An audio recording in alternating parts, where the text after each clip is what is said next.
Halo para pendengar dimanapun kalian berada. Kali ini gue bakal mulai pembahasan mengenai profil atau semua informasi tentang para saprimbing yang sudah diketahui.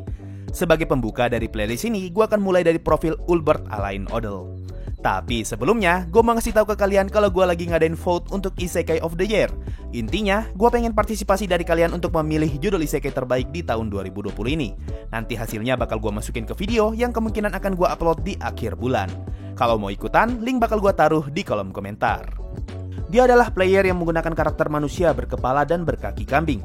Untuk rasnya sih belum pernah disebutkan, tapi kemungkinan besar dia adalah karakter dengan ras demon atau iblis. Karena kepala kambing adalah sesuatu yang sangat identik dengan satanik dan pemujaan iblis. Dia adalah orang yang menciptakan Floor Guardian bernama Demiurge.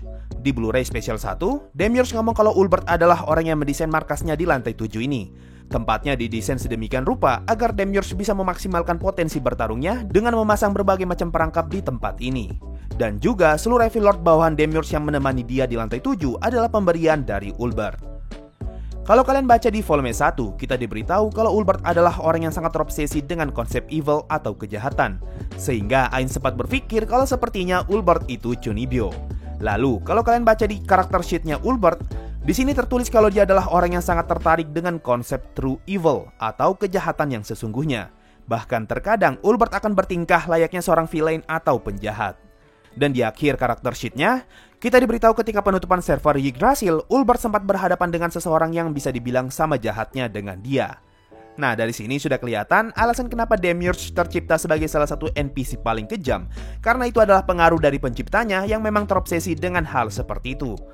Salah satu bentuk obsesinya bisa kita lihat di volume 6, ketika Ulbert mendengar informasi kalau ada World Class item yang bisa memanggil tentara iblis dalam jumlah tak terbatas.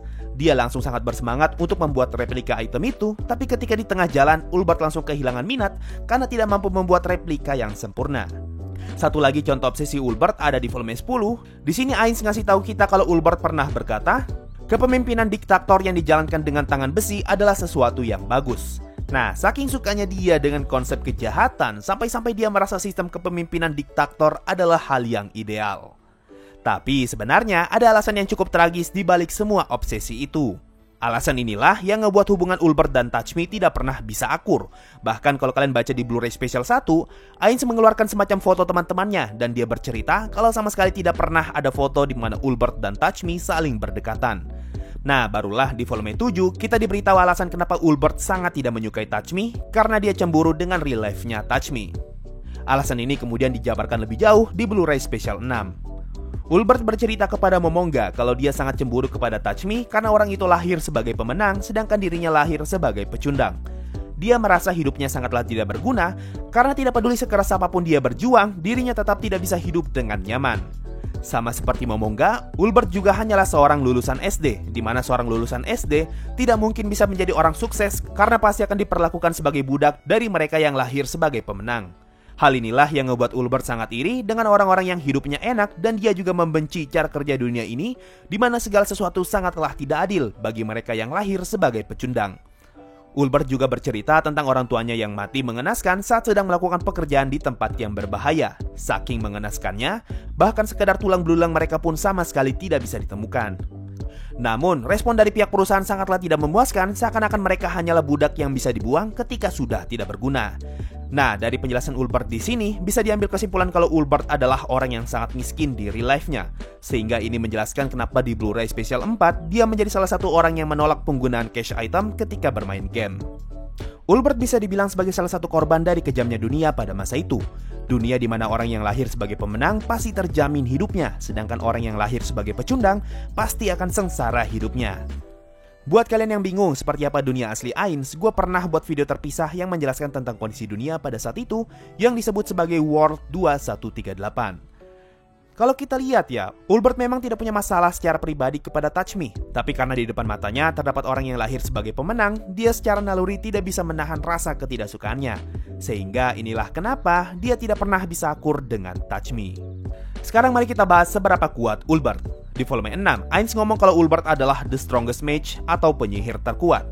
Lalu di karakter sheet-nya, Ulbert termasuk ke dalam peringkat 2 orang terkuat di guild dalam hal memberikan damage burst. Lalu kalau kalian baca di Blu-ray Special 6, Ulbert dijelaskan sebagai orang dengan damage burst yang tak tertandingi. Alasan yang ngebuat Ulbert sangat jago dalam memberikan damage karena dia memiliki job class yang cukup langka, yaitu World Disaster Class. Ini adalah job class yang sangat berfokus ke sihir penghancur untuk memberikan damage sebesar-besarnya. Penyebab langkanya kelas ini, karena persyaratan untuk mendapatkan job class ini cukup unik, yaitu dengan membunuh pemilik World Disaster Class sebelumnya. Kalau Ainz punya special skills yang dia dapatkan dari job class Overlord, Ulbert juga punya special skills yang dia dapatkan dari job World Disaster ini. Skill ini bernama Grand Catastrophe. Efek pastinya belum dijelaskan, tapi intinya, damage yang dihasilkan dari skill ini sangatlah besar, bahkan sampai melebihi damage dari super tier magic. Tapi sang pengguna harus membayar 60% dari total MP-nya.